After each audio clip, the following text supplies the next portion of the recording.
ఈరోజు మనం అందరం ఇక్కడ sustainability of mental health and air, water and soil pollution గురించి మాట్లాడుకుంటున్నాం.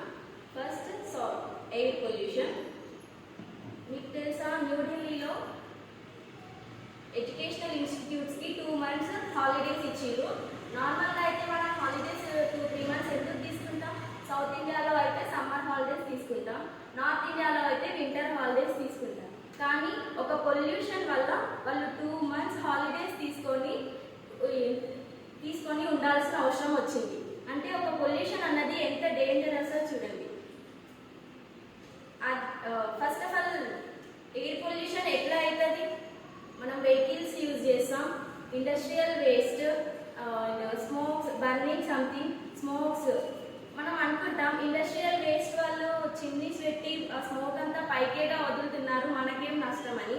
కానీ వాళ్ళ వల్ల ఎర్త్కి ఉన్న లేయర్స్ చాలా దెబ్బతింటున్నాయి. ఓజోన్ లేయర్ లాంటివి చాలా డ్యామేజ్ అవుతున్నాయి. దానివల్ల గ్లోబలైజేషన్ ఖరాబ్ అవుతుంది. అదే గాలిని మనం పీల్చుకుంటున్నాం. ఆ ఎయిర్ మన బాడీలో ఉన్న ఈచ్ అండ్ ఎవ్రీ సెల్కి సరఫరా అవుతుంది.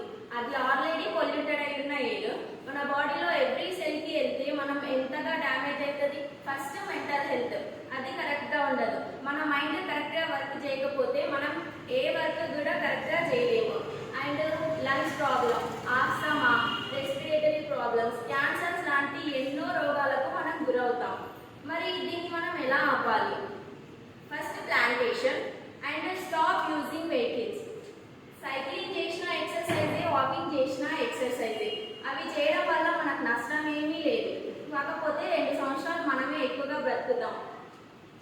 Next water pollution. Water pollution అనగానే మనం చెప్తాం వాటర్లో ప్లాస్టిక్ వేస్తాం, గార్బేజ్ వేస్ట్ వేస్తాం, అన్నీ చేసి దాన్ని మనం పొల్యూట్ ఏదో రకంగా చేస్తున్నాం. కానీ అంతకంటే ముఖ్యంగా మనం వినాయక చవితి జరుపుకుంటాం, నవరాత్రులు జరుపుకుంటాం. దానికి మనం విగ్రహాలు కొనుకొస్తాం. అవి తెచ్చే విగ్రహాలు మట్టి విగ్రహాలు కాదు, రకరకాలుగా కెమికల్స్ తోటి రంగులు పూసి తయారు చేసిన విగ్రహాలు తెస్తాం. అవి ఒక విలేజ్కి ఒకటి పెడతామా? కాదు, గల్లీకి ఒకటి కంపల్సరీ ఉండాల్సిందే. అట్లా ఒక్క చెరువులో గల్లీలో ఉన్న అన్ని విగ్రహాలు పడితే అక్వాటిక్ ఎనిమల్స్ చనిపోతాయి. మా గ్రాండ్ పేరెంట్స్ ఏమని చెప్పారంటే వాళ్ళు వెల్స్లో ఫిషెస్ పట్టి మరీ వేసుకుంటారంట. ఎందుకంటే ఫిషెస్ వాటర్ని ఫిల్టరేట్ చేస్తాయి. అవే వాటర్ వాళ్ళు తాగే వాళ్ళు అంటారు కూడా. మనం ఇంతగా వాటర్ని పొల్యూట్ చేస్తున్నా అవి కొంచెమన్నా ప్యూర్గా ఉండడానికి రీజన్ అక్వాటిక్ ఎనిమల్స్. అవి మనం ఎంత పొల్యూట్ చేసినా కూడా వాటర్ని అవి ప్యూర్గా ఉంచుతున్నాయి. ఆ విగ్రహాలు వాళ్ళు వేయడం వల్ల ఆ ఎనిమల్స్ కూడా చనిపోతాయి. అవి చనిపోతే వాటర్ కంప్లీట్గా పొల్యూట్ అవుతాయి. మరి మనం ఎలా ఆపాలి? వాటర్ పొల్యూషన్ ఆపాలంటే పెద్ద ర్యాలీలు, నినాదాలు చేయాల్సిన అవసరం లేదు.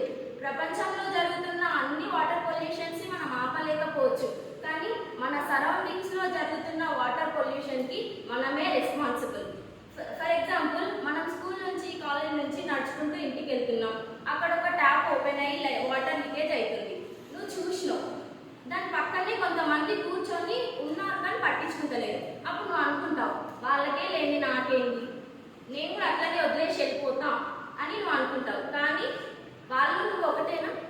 మనం ఎడ్యుకేటెడ్ పర్సన్స్, వాళ్ళు అన్ఎడ్యుకేటెడ్ అయి ఉండొచ్చు, వాళ్ళు ఇంకేదో అయి ఉండొచ్చు. నువ్వు దాన్ని వెళ్ళి ఆపాలి. నిన్ను చూసి వాళ్ళందరూ నేర్చుకుంటారు, వాళ్ళకు కూడా అర్థమవుతుంది వాటర్ పొల్యూషన్ అంటే ఏంటి. Next soil pollution. సాయిల్ అంటే నేల. నేల అనగానే మనకు గుర్తుకొచ్చేది వర్షం పడినాక వచ్చే ఫ్రాగ్మెంట్. ఆ సువాసన మనం ఎప్పటికీ మర్చిపోలేదు. కానీ మనం చేసే సాయిల్ పొల్యూషన్ వల్ల ఆ సువాసనని మనం నెక్స్ట్ జనరేషన్కి ఇవ్వలేకపోవచ్చు. అంత అదృష్టం వాళ్ళకు ఉంటుందో ఉండదు.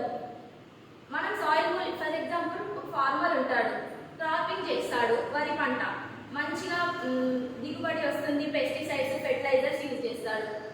ఆ పంటని తీస్తాడు, మళ్ళీ వేస్తాడు. అట్లా ఇయర్స్కి ట్వైస్ పెస్టిసైడ్స్, ఫెర్టిలైజర్స్ వేస్తాడు. ఆ పంట తీస్తున్నాడు, కానీ అందులో వేసిన పెస్టిసైడ్స్, ఫెర్టిలైజర్స్ తీస్తున్నాడా? లేదు. మరి అది కరిగిపోతున్నాయా భూమిలో? కాదు. అలా నేలని మనం ఖరాబ్ చేస్తున్నాం. అన్ని పొల్యూషన్స్ చెప్పినా కానీ నేను ఇంత సొల్యూషన్స్ ఎక్కువ చెప్పలేదు. అన్ని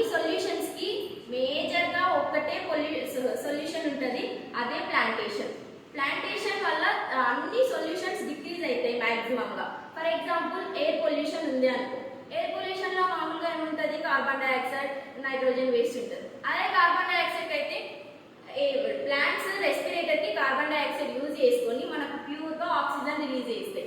వాటర్ పొల్యూషన్, సాయిల్ పొల్యూషన్లో నైట్రోజన్ వేస్ట్ అవి ఉంటాయి కదా, అది సాయిల్ పొల్యూషన్, ఎయిర్ ట్రీస్ పెరగడానికి నైట్రోజన్ వేస్ట్ అనేది చాలా యూజ్ అవుతుంది. చెట్లు చాలా బాగా పెరుగుతాయి, దానివల్ల అన్ని పొల్యూషన్స్ అనేవి డిక్రీజ్ అయితే ప్లాంటేషన్ వల్ల. అండ్ ఫైనల్గా నేను మీకు చెప్తున్నాను ఏంటంటే, మనం ఇంకొన్ని రోజుల్లో ఒక ఫెస్టివల్ సెలబ్రేట్ చేసుకోబోతున్నాం, అది దివాళీ. దాంట్లో మనం ఏం చేస్తాం, లక్ష్మీ పూజ, ఇంకా పాయసం, నైట్ రాగానే దీపాలు వెలిగించుకుంటాం. కానీ మనం ఇంకొంచెం గ్రాండ్గా వెలిగిస్తాం కాబట్టి క్రాకర్స్ కూడా వెలిగిస్తాం.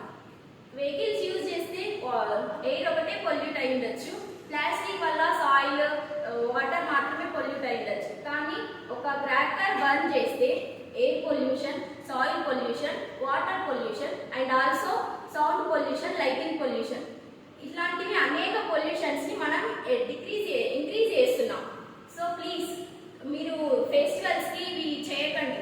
నార్మల్గా అయితే గర్ల్స్ ఎక్కువగా ఇంట్రెస్ట్ చూపరు, కానీ మన ఇంట్లో బ్రదర్స్ ఉంటారుగా, వాళ్ళు అనవసరంగా వేలు ఖర్చు పెట్టి అవి కొనుకొచ్చుకొని ఇవి కొనుకొచ్చుకొని పేలుస్తూ ఉంటారు.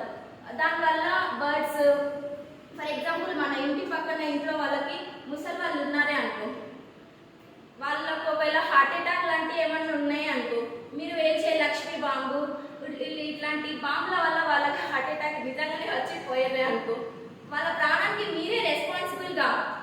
అట్లాంటి పనులు చేయకండి. ఫెస్టివల్స్ అంటే ఫెస్టివల్ లా జరుపుకోండి. And as a science student I will suggest you some point. Human being is a selfish kind. వాళ్ళు ఎంత సెల్ఫిష్గా ఉంటారంటే, నేను బ్రతకాలి, ఎట్లనైనా నేను బ్రతకాలి, హాస్పిటల్కి వెళ్ళైనా, ఇంకో జంతువుని చంపైనా, ఎన్విరాన్మెంట్ని పొల్యూట్ చేసైనా నేను బ్రతకాలి అని వాళ్ళు అనుకుంటారు. మనం బ్రతకాలంటే ఇంకొకరిని చంపాల్సిన అవసరం లేదండి, ఇంకొకరిని మీద డిపెండ్ అవ్వాల్సిన అవసరం లేదు. ఎన్విరాన్మెంట్ని మనం ఇంక్రీజ్ చేస్తే ఏ పొల్యూషన్స్ కావు, మనం ఆరోగ్యంగా 100 సంవత్సరాలు బ్రతకచ్చు. నాకు ఇంత మంచి అవకాశం ఇచ్చినందుకు ధన్యవాదాలు.